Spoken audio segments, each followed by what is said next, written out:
All right, so since Kurt isn't here and to introduce our speaker, I'll go ahead and take it. So this morning, we are very fortunate to have our very own Joe Hillyer with Homewatch Caregivers give us a presentation on aging gracefully at home. So there we go. So on long-term care, how's that? Anyway, without further ado, here you go. Hey, Joe. Hey, Joe. Thank you, folks. Joe. All right, let's get this right. Can you hear me okay? All right. So thanks, Marion. Thank you, folks, for having me today. What I'm going to talk to you here today for, I don't know, about 20 slides to try and keep everybody awake is long-term care, and pretty much try to walk through what it looks like getting older these days. Okay. So thanks. First slides up. So as I walk through my presentation here, I want you to think about, three things highlighted in blue there. What's the future of aging look like? Not just, here in Gig Harbor, but, around us in South Sound, across the US. And then I want you to think about what's that look like for you? What are you thinking about? What's your plan? And then do you have a plan? What's your plan for taking care of yourself as you get older? You've had that big plan to retire and, you got all the money in place and the house is paid for and so on and so forth, but you're going to live for 30 years. What happens at, 20, 25 years from now, and you slow down a little bit, you need some help, and what's that going to cost? Then as we work through that, I want you to think about if you organize yourself or organize your plan by the medical, the legal, financial, home housing, home/housing. That's what everybody usually takes care of. But nowadays, you also have to think about what's care management look like, what I do, how much, when you're going to need it, if you're going to need it, when you're going to need it, how much is that going to cost, and what are your needs going to be? So, okay. So let's just talk a little bit about some crazy statistics about what it looks like for aging in the US today. Every day, 10,000 baby boomers retire across the United States.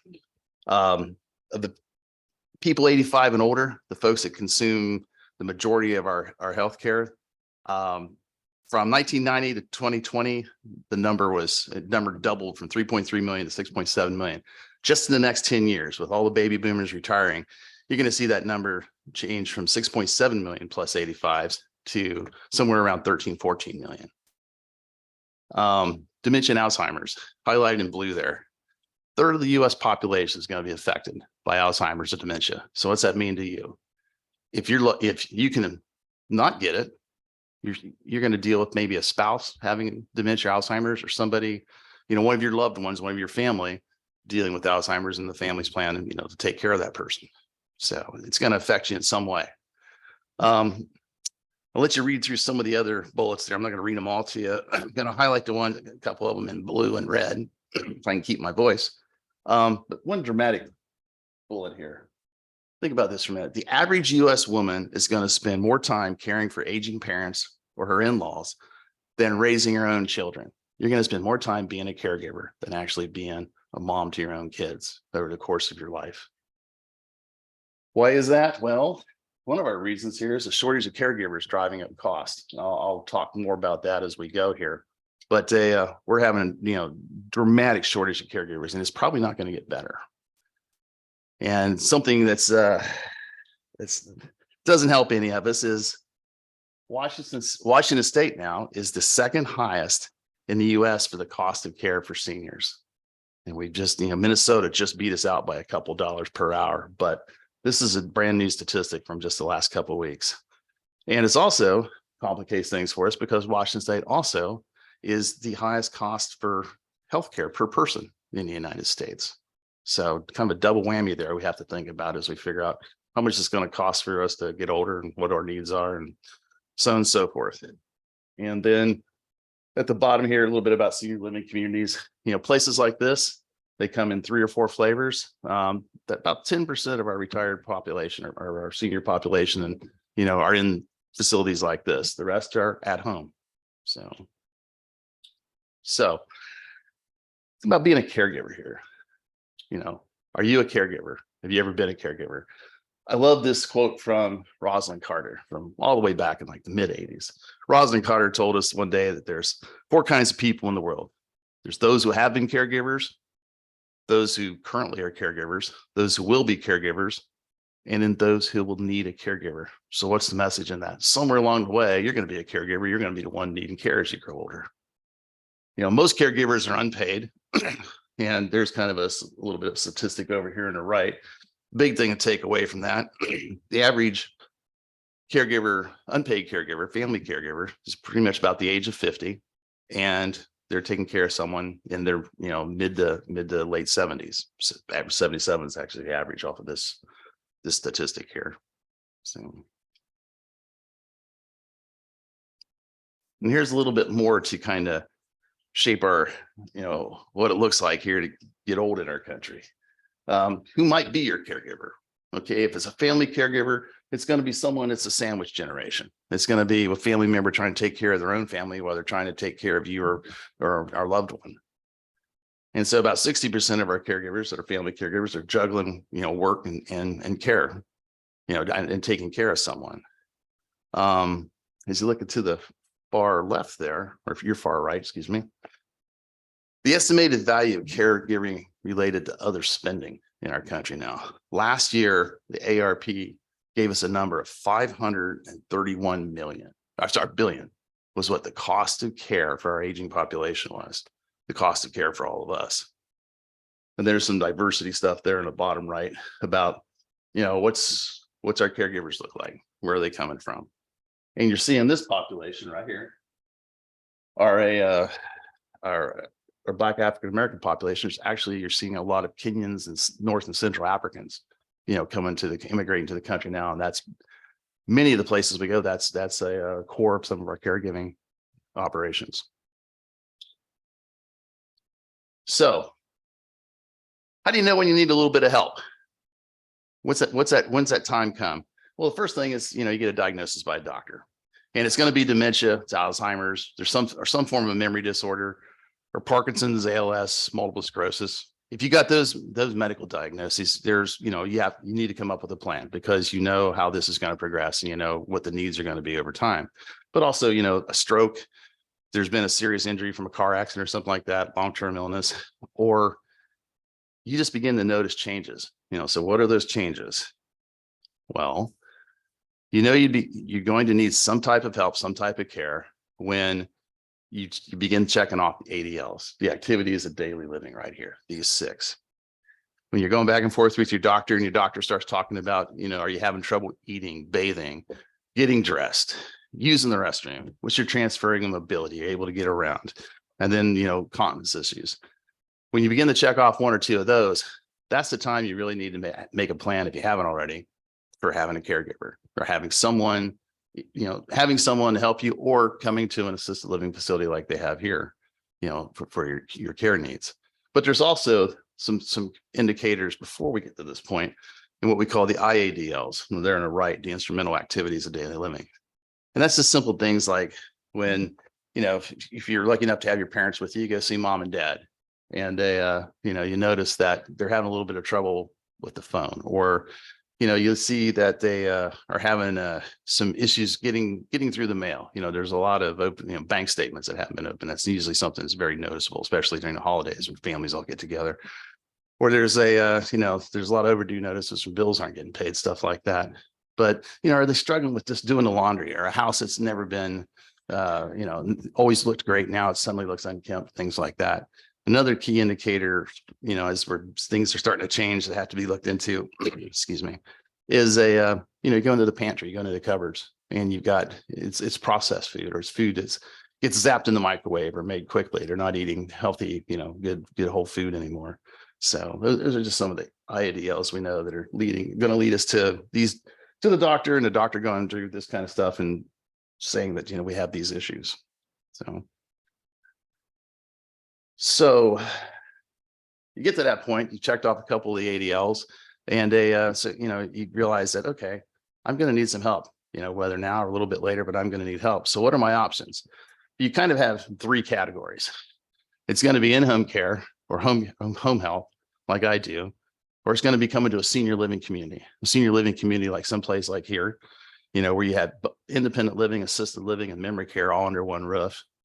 Or you're going to go and, you know, if you've had a catastrophic or something incident or something that's you've been completely debilitating, you're going to go to what we categorically call a nursing home. And that's going to have 24/7 monitoring and care. Now, the one thing I want to make clear to everybody is your staffing ratios. If you're doing home care, home health, it's a 1-to-1 ratio. However, when you come to a senior living community like this, you know, it's going to be a staffing ratio of, it used to be 1-to-8 by law. During COVID, we allowed it to slip to 1-to-10, 1-to-12. Habitually, you're going to find it at about a 1-to-12 staffing ratio right now. So you have one client one caregiver for every 12 clients. And then I've even seen, you know, I provide a staff for a lot of facilities like this, and I've even seen it slip on the night shifts on the weekends to a 1-to-15 ratio, which is totally, you know, that's not manageable. And then when you have and someone's in a nursing home, you're going to see a staffing ratio of 1-to-8 or 1-to-10. I'll talk a little bit more about that later. So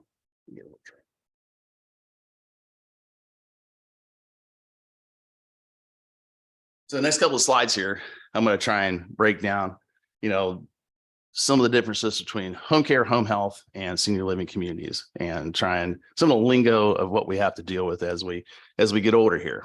So it starts with this continuum of care.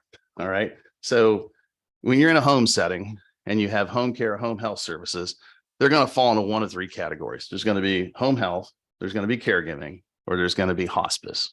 Okay. You know, home health focus is going to be on rehabilitation, medical intervention, and for folks that are homebound. Caregiving services, home care, it's support services, a companion, personal care. It's in the home or sometimes in a community, even here. You'll have a private caregiver in a community like this. And then hospice services, end of life care. It's for patient comfort and physical, mental, spiritual ease, and, you know, those type of life-threatening illnesses.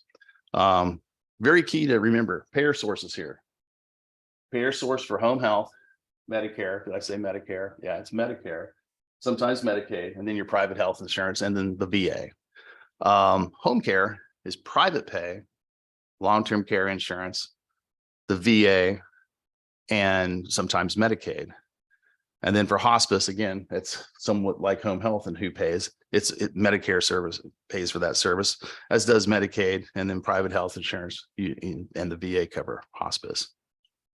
So very, very important to remember. And then the service natures here, you're going to have professionals like nurses, our RNs, physical therapists, occupational therapists. Those are your folks that are going to come around for home health.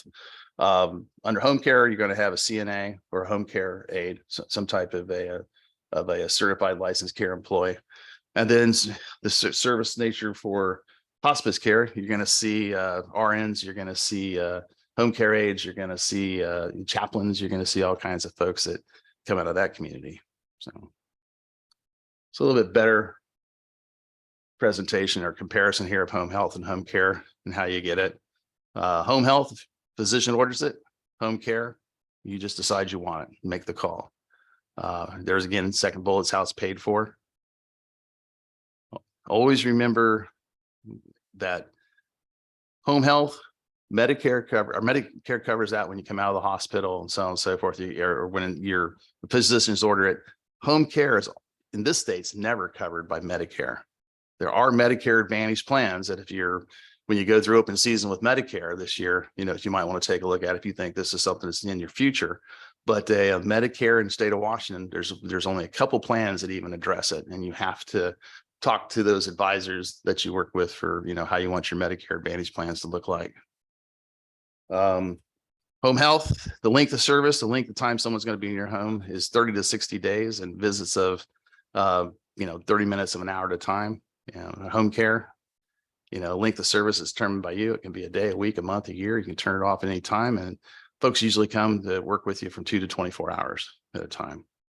And then a little bit about the skilled nursing type care you get with home health. Home health usually, both sides are run by an RN, but home health, there's more focus on pain management, wound care, therapy, medical administration, and then home care. We focus more on companion care, meal preparation, transportation, and a few other things. We'll talk about that too. So we'll compare a little bit with home care and home health services, single living communities, and nursing homes. So again, home care, home health, it's based on staying in your home. Your cost is going to be based on level of care and time required to perform service, and the staff is going to and it's a 1-to-1 ratio, client to caregiver. Senior living communities, okay. So senior living communities, again, they're going to come in 3 flavors. Independent living, where it's basically you in a condo, you in a condo type setting or apartment type setting or something, or even a cottage type setting. It's going, and there's assisted, and that's just, it's you taking care of yourself there, living in a retirement community. Assisted living is where you get some assistance. You're going to have, again, an apartment condo type living situation. You're going to have a dining room like we have down the hall here, restaurant style meals and snacks, maintenance free. There's not going to be home repair costs or utilities or repairs, that you have to worry about. Or housekeeping should be included, and you're going to have a cost of probably one inclusive price. And sometimes it's on a sliding scale. There's a base price. And then as you add other services throughout the month, as you need them or don't use them, it slides. It never decreases, but it always increases. But the staffing ratios are different. You have 24/7 staff, but depending on what time of day, it's maybe a 1-to-8 staffing ratio for, client to caregiver, or it could be 1-to-10, 1-to-12, or even like I talked about earlier, 1-to-15. And then nursing homes, what we, think of as a nursing home from when we were younger. These are private or semi-private rooms for round-the-clock care for one inclusive price. You got a doctors and nurse on staff, present all the time. And these are for folks with chronic conditions or end-of-life conditions, wound care, or serious injuries that require, intensive therapy. Cost is always one conclusive price, and it's very high. Well, I'll show you a chart with that in a minute. And then the staff is large and rotating, and then it's, again, at about a 1-to-8 or 1-to-10 ratio. How do you pay for it all? Okay. Payment sources are, private pay. Like here, it's mostly private pay. Long-term care insurance, if you got that along the way, God bless you. That's going to make life so much easier for you. If you're a veteran, the Veterans Administration pays for now, if you're in one of their programs, about 24 to 28 hours of home care a week. If you could use it here, you can use it somewhere else at home. Medicare, it's very limited what it pays, but it does pay sometimes. Medicaid will pay, but you have to do a spend down. So you spend out sold your home, and you're set down your resources, your assets. And then there's workers' comp and employee benefit programs and a few other payer sources. So here's some dramatic numbers. This is what it looks like for the cost of care these days. You work with me and I put a caregiver in your home, you're going to probably have somewhere between 40 and 44 hours a week of care on average. And that's what it's going to cost. It's going to be a monthly rate of about $6,600 and an annual rate of over $80,000. And remember, we're in the highest cost or second highest cost state for this type of thing in the country. Assisted living facilities are going to be just a little bit more depending on what you sign up for. And your annual cost there is going to be $86,000. Nursing homes, I'll tell you, this is a low number right here. All right. Nursing homes now are more like a $14,000, $15,000 ordeal. But that's when you have something, very serious health issue, and you need round the clock monitoring and care, doctor present, nurse present, so on and so forth. There's a thing called adult daycare. We don't see a lot of that right now because COVID we had memory care cafes that the Lutheran community had brought for us across Pierce, Kitsap, and King County, and they were great, but COVID kind of shut those down. So adult daycare is, if you have someone in your life that's, got dementia or, some Alzheimer's or some kind of memory care disorder, it's a place for them to go depending on where they're at the different stages of it, where they can go and just spend the day with, folks that'll take care of them and help them with activities and so on and so forth. And it's great for working families because it's usually the cost is much lower, but it's a place where your loved one can spend, 6, 8, 10 hours a day, and then you pick them up, bring them home, and they're with you for the evening. So any questions on this slide? These numbers are based on about a $40 an hour rate. That's the standard in the industry. Assisted living facility, the Mhm. $2,030 amount, Yeah. Where's that? 192. Is that a typo? Oh, I'm sorry. No. This is what it is right now. Right. It's our 2022 rates. This, if we use these percentages of the change that we're seeing right now, and this is actually low, it's the last year for 2020. I think the 192 might be a typo. It might be. Because to go from This is what it's gonna look like in 2030. right, to go from 86 to 192. I have to look at that might because be a higher than 3%. I pulled these from not Gentech, I'm sorry, Genworth. And yeah, I usually just focus, this is enough to scare the Jesus out of everybody usually. I'm glad you noticed that for me. But yeah, this is just, and these are based off, it's the cost of care is average of about $40 an hour, and that's actually low. There, it's 40 or 45, $46 an hour in this county. Some very sobering numbers here to think about.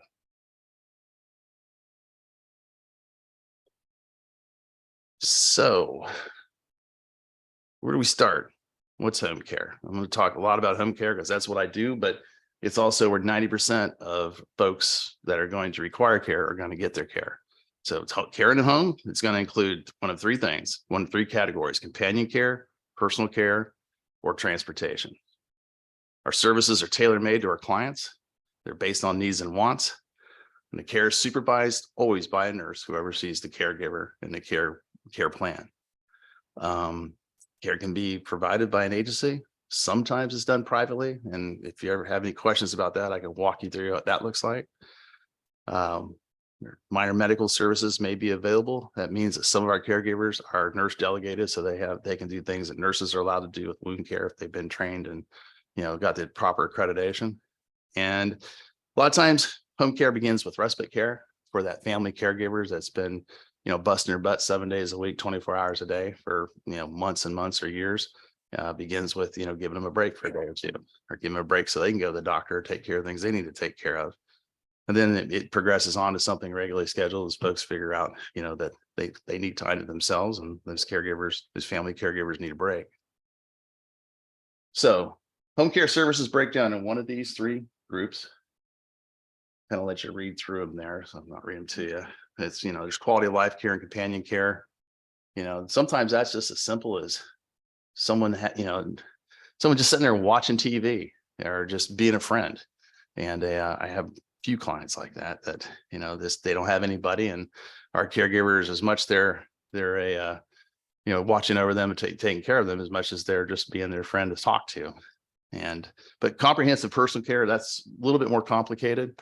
That's from folks that have mobility issues or other health issues that limit their mobility and require more intensive approach. And then transportation, we always caregivers always take their clients to the store, take them to appointments, take them wherever they need to go. So who benefits from services? Everybody. It's people living with dementia and Alzheimer's, stroke patients, even the nursing homes, assisted living facilities and retirement communities. I provide caregivers in, I think it's 10, maybe 11 now. Either I have clients that live in a place like this that have a private caregiver in addition to their staff, or I provide the staff for places like this. So, and we even work with sometimes new moms in their pre and postnatal care, or parents with sick kids. I even have a program with Bright Horizons where parents with kids at some of the companies like Microsoft, Boeing, Packer, that we provide staff to take care of their employees' children's. And then sight and hearing impaired folks and the development disabled. We work with everybody. Oops. That was okay. So what's home care do for families, our clients and their families? It gives them a peace of mind. The one thing I deal with quite a bit with families is, they'll be, someone's had, let's say Alzheimer's, and, descent through Alzheimer's is wearing a family out. And it gets to a point where, you've been dealing with watching your loved one, that, that rock of the family change, and things, things you never expected, and then where they don't remember your name or things like, just, all kinds of stuff you never expected to have to deal with that person. And it's hard for you. And there's an emotional roller coaster that you go up and down on, and it wears you out, it wears you down. And so, a lot of time when folks get to their wits end, I get the call. And, it's like, okay, let me go and do the hard work for you. Let me get, your loved one up out of bed, get them cleaned up in the morning, get them set for the day. So when you roll in, you can enjoy your time with them. You can, have those conversations about the past, the present, the grandkids, and whatever.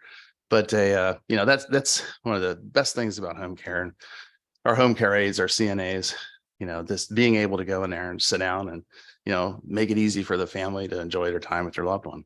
So everything else there.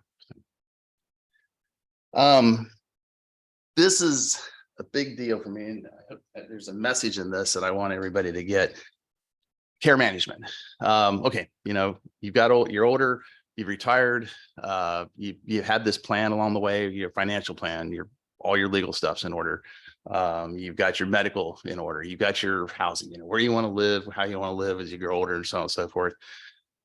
Did you ever think about care management and what that's going to cost you? Did your financial planner, sit down with you and talk about that? Or did they just talk about getting to 65 or 70 or 75, whatever that day was, you decided you were going to retire and have the money available to retire? The reason this has to be thought of now is because of the cost. We saw these costs here that we didn't deal with a decade ago or 20 years ago. Maybe we were thinking about all this stuff and planning, for what retirement was going to look like. So my message to everybody is all about having a plan. You had a plan to get to retirement, but what's your plan to get through retirement? What's your plan to live 30 years, 40 years or whatever, while you're enjoying yourself? And that begins by preparing for the day when you're going to need assistance or a caregiver, accepting that there's a day when you're going to slow down, and, your body's going to tell you need a little bit of help. And what's that going to look like? And think about what that's going to cost you, because you can't expect that your spouse, they're going to be slowing down a little bit too. You don't want to wear them out if you're the one that needs care. And, what's that going to look like to get someone to help you? And where are you going to get that at? The one thing we recommend to people nowadays is you get a relationship going with, a company like mine initially. And, it starts with having one of my nurses come in, sit down with you, one of my care management team nurses come in, sit down with you and discuss where you're at with your health. You may be fit as a fiddle today, but, that can change in a year. Where are you at now? And if there's something in your future, what's that's going to look like a year from now, 3 years from now, 5 years from now? And have you made a plan for it? Care management usually involves a nurse meeting with you either monthly or quarterly to see what, depending on your health needs, your healthcare needs, on just to go through things to see where you're at with changes, and, if your needs are changing or if you're on track for, where you think you're going to need help later. Also things with medication management. As you grow older, and the medication, you get more medications that you're taking, or more specialists are prescribing more meds. Sometimes those specialists don't talk to each other. I see it all the time. My care management nurses see it all the time, where a doctor from multi-care system, will refer someone to there's a referral that actually takes them over to a doctor in the CHI Franciscan or Virginia Mason, I guess they are now. And when all that information gets fed back into the digital medical records, sometimes the medications don't make it over to multi-care, the primary care manager, primary care physician. And that can have catastrophic consequences. I've seen it to the point where one of my clients admitted to in the ER for over 24 hours and having a wicked reaction to a medication they put into him because they didn't realize he was already on a drug for a psych issue he had. But that the reaction was just, was catastrophic. It almost killed him. But that stuff happens, and it happens more often than you would think. So what's the next one? So one thing our care management nurses do is they get into digital medical records. When was the last time you were in your MyChart on whether it's CHI Franciscan or multi-care or over here at, Madigan Army Hospital? Did it make sense to you? Or was it stuff hard to find? Imagine, trying to tell somebody that's 85 years old is not digitally savvy to go to my chart, do this or that, so on and so forth. It's not going to work. It doesn't happen. I see this all the time. So that's where, we have our folks in there doing in the my chart, managing my chart, scheduling appointments through that, or, and, making sure the digital records, the digital medical records, work for folks. And it's dramatic to see how difficult this is for folks as they get older. This all precedes the needs for a caregiver. If you're going to need a caregiver 5 years from now because you're suffering from some kind of mobility issue, and that's going to change as you grow older, well, this helps you move towards that point, but save a lot of money in the process. So you're not just reaching out to us when that moment when you get the 11th hour in emergency when you need us, you've already got a plan for it. So, and it's incredibly important to have a relationship with a company, me or company like mine, because you're going to see such a profound shortage in caregivers in the years ahead. It's not going to get better. It's going to get worse before it gets better. But you're going to see such a profound shortage that if you wait until, the day you take a fall or something, say you take a fall, crack a hip, you're in the hospital, you spend your time there, they fix your hip, and it's time to get out. The doctor's prescription says, hey, you're going to need 24/7 care for a few weeks, and then you're probably gonna need somebody to help you with your mobility issues while you recover.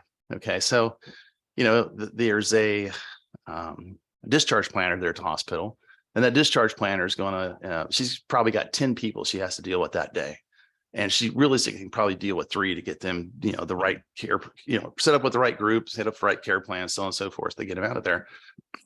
She's going to call a company like me for the couple of the easy ones that just need home care, that specifically and then she's going to probably call a placement company that's going to do 4 or 5 of those for, and they're going to try and put people here in a place like this, whether they want to or not, or a skilled nursing facility that may not be close to the home, may not be convenient, but they just pushing them there because they've got to move that volume. So having that relationship with someone like us when a time like that comes, it's a phone call. We already know who you are. We already know what you need. We already have a care management team that your name's a part of, so that when it comes time to have someone available to you, it happens just like that. Because sometimes when you call a company like ours, they're going to tell you, yeah, we can help you, but it's a week from now, or it's a month from now, or they're going to turn you away. You get turned away more often than not now. So that's why, if you think that you're going to need a caregiver, your loved one or your family member is going to need a caregiver in the weeks, months ahead, you don't have a relationship with a home care company, it's time to do that. Call me, call someone, that's in their location, but get that relationship started so they have a file on that person and they have already started a relationship. So I can't say enough about this. So. Okay. Who am I? Who's my company? Homewatch Caregivers. We're the oldest company of our type in North America. Been around for 43 years, about 300 million hours of caregiving experience during that time. 2 offices here in Western Washington. We cover from the Canadian border down to Olympia, or actually down to Chehalis now. But I cover South and West Puget Sound, pretty much Pierce and Kitsap County, a little bit of South King County on occasion. And my headquarters is University Place, and I have an office right out here in Gig Harbor because this is my home. Why do I do it? Well, I do it because it's my community. I try and, and South Sound's my home, but I spent 28 years in the DOD, either as, in the military where I retired from, I retired from the Army, then as a DOD contractor. And I am the charter member of the sandwich generation. During my military career, I spent 9 years walking my father through Alzheimer's till I lost him. 3 years trying to manage my brother's, care with cancer until I lost him to cancer. Then after that, making the gut-wrenching decision of moving my mother from the family farm back in Southeastern Ohio to live with me here in Western Washington. She lived with me for 10 years from age 80 to 90 when she passed away. And along the way, we dealt with everything. We dealt with home health, home care, memory care. We did it in a rural setting, and we dealt with it out here in an urban setting. We learned home care from the ground up. Most of the time when I sit down with one of my clients and they're trying to figure out where they're at with things, what they need, I can complete their sentences for them, so, but and I'm a country boy married to a Filipino, and from, in our world, we keep seniors in our home. We keep our loved ones in our home and try not to send them anywhere, but where they're going to have family around them. So that's kind of our nature. And that's our first approach to things. And our motto is let our family take care of yours. One of the reasons I started this business is veteran community. I take care of, at this point, I think it's 57 veterans, as just our 4 veteran clients that we have. And but I can't say enough about, that's my second family. So some final thoughts. Cost of care is rising. Cost of care is rising and it's not going to come down. It's going to keep skyrocketing. Have that care plan. You got your financial, your legal, your medical, where you want to live as you grow older. Have that care plan. Remember, there's a caregiver shortage and there's going to be wait times, and you're going to see continued changes to our healthcare landscape that's going to make it more difficult, more complex, more costly. And it's just going to be difficult to get services that, that were easy once upon a time. So,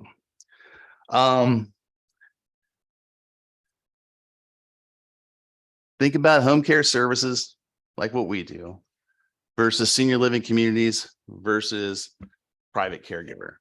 And if you ever want to go the route with a private caregiver, please have that conversation. Maybe I'll explain to you how it works and what to be aware of. And, that's for you and your family. That's great. But there's a lot to that. There's going to be, I didn't talk about this, but there's going to be way more technology in your home when it comes to care for, as we age. It just has to be because you don't have, the caregivers available. So what's some of that look like? It's going to be more associated with monitoring, whether it's modifying like your internal home sensors and your ADT to be able to monitor folks when they're upright or they're taking a fall, so on and so forth, or when there's, an issue, whether it's a catastrophic or traumatic issue, being able to monitor that and notify 911 or family and so on and so forth, or even as simple as what you can do with an Apple Watch now, or some of those type of devices, to take care of folks. Veterans in the VA. There's a lot of great things happening with the VA right now. If you're a veteran, and as long as you've gone through the process at the VA, or if you have any type of disability, you've never gone to the VA, I encourage you to go there and get a primary care manager, because the time comes you need some help. The VA can provide, anywhere between 24 and 28 hours initially of home care per week, whether that's here or at home, or, in some cases it can be as much as 100 hours a week. But it's essential to get plugged into the VA so you have a primary care manager and you're able to get into that system. The local VA here is extraordinary. A lot of criticism about VA. You'll read a lot of stuff in the media about how bad the VA is here and there. We're blessed that the folks here in Puget Sound, out of Seattle office and now the office over here in American Lake, with this particular program, they're extraordinary. I just cannot say enough good things about them, how they take care of our veterans. But again, how do you want to age? Plan to age by your plan, so you don't get ambushed and doesn't cost you a lot of money. And, you can do things the way you want to do things. And finally, again, synchronize that care plan as we grow older with, again, medical, legal, financial, long-term care insurance if you've got it. And then make sure you understand what's out there for Medicare, Medicaid, et cetera, and how it fits in, especially Medicare, as Medicare is changing. And Medicare Advantage plans may offer soon in the years ahead some type of home care out here in Western Washington. So that is my story, and I'm sticking to it today. So a lot there. Please ask me questions. That's the best way to get the good information out of me. Okay, So. thank you, Joe. You've given us a lot to think about. Steve? Does Rosalind get paid taking care of Jimmy? Where Jimmy lives, he's beloved. So I think the whole community is taking care of him. So yeah. Well, seriously, my question is on how do family members get paid for taking care of family members in their home? Okay. Here in the state of Washington. There's a couple programs for that, and there's a program that DSHS runs, and it's a lot of it's income based for the family, but there is a program for that, and you have to reach out. They have to reach out directly to DSHS to apply. Now on the VA side of things, the VA makes it really easy. If the spouse is taking care of the veteran, excuse me, they can easily set it up so that they're going to get paid. And actually, it sounds weird, but I actually have a couple of those people on my payroll to make it all work, because they also do stuff with taking care of the veteran after the VA quits paying for whatever more care, the other care they need. So, but yeah, there's two generally used programs, DSHS and the VA, for that. So You have an office there in Peninsula Retirement. I do, up on the third floor. Yes, Yep. yes. My 98-year-old father is. He's a character. We know him. Program. I Yeah, appreciate you Oh, thank you. very much. But Thank you. The question is, why is it that Washington has such high expenses for caregiving? Well, first of all, it's our minimum wage is so high compared to probably the other states. So that drives up half that cost right there. And then it's the layers of, I'm never going to be one to be an advocate of any of the business practices of the state of Washington on small business like ours. But, just taxes and things like the cost of doing business here is excruciating. And, Minnesota beat us out for the honor of having the highest cost of care. And, I know they've had more issues than we have sometimes at that level, but, that just makes it, and, we don't want to run the cost of care, because we know we're working with an audience that they're on a fixed income. There's only so high this can go. And so, there's also things with union issues where they're trying to creep unions into, caregiving and stuff, and just making it so difficult to, if we could just focus on providing care at a good cost and not all the other peripheral crap, excuse my language. It's, yeah. Joey said that one of the slides showed a increase that we'll see in technology in the home from monitoring and other things. Mm-hmm. Do you foresee robotic caregivers? And would that be something that your company would head into and then provide because of the shortage of people? I'm going to tell you, I hate the concept because care is one-to-one, but I'm going to tell you that it's coming, and I'm going to lead the way in it, because for at least the people that I can affect, as the technology comes along, I want the right technology in the home. I just don't want someone coming in and selling some kind of junk that is not going to serve the purpose. And my franchise is, we're trying to become the ones that lead the way in that right now, just because we've been around for so long, and it's what our value is. Let our family take care of yours. And so you're going to see things like, say, for mobility issues, you may see some kind. I know they do this in Japan, some kind of little robot that's about this high, that you can have that third point of contact as you move around the house, that's going to sit there and monitor your heartbeat and your everything, and it's going to talk to you. It's going to might dispense medicines. There's a way to do that, and the biggest thing is helping that person that needs it be able to communicate, or turn the TV on, or be able to call the doctor, call the kids, call the grandkids, help, all that kind of stuff. That stuff, maybe that's about an hour or hour and a half of a caregiver's work or something like that. Is that something I'm comfortable with? Oh, hell no. But it is necessary. When we just look at the sheer short, you look at 10,000 people retiring a day, and the number of caregivers we have, and the number of caregivers we're going to have in the future. And you look at what the schools are training, the training output from the schools isn't enough to accommodate the hospitals, much less R&D. And there's, there's critical points coming that are just they have to be addressed. And if we can't do something about it, you're going to see so much more technology in the home. And again, somebody living alone, surrounded by technology, and, not having that human touch scares the hell out of me. So. Questions? Did I scare everybody with those numbers? Yeah. No, if you don't have my card or don't have them to contact me, I'll give you one of my cards when we're done. If you ever have questions about this stuff, I answer the phone 24/7. Sometimes at 2 a.m, I run fumble around, but I will call you back. But no, just, You you know know, where it'll be on Thursday morning. yeah, just answering questions or helping get you pointed in the right direction. I'm always happy to do that. So Okay, well, thank you very much. thanks for having me, folks. Thank you.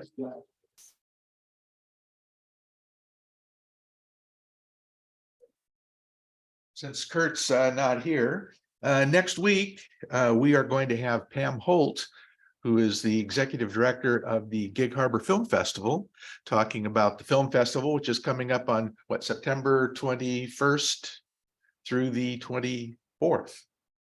And so anyway, we'll see you all next week. Thank you.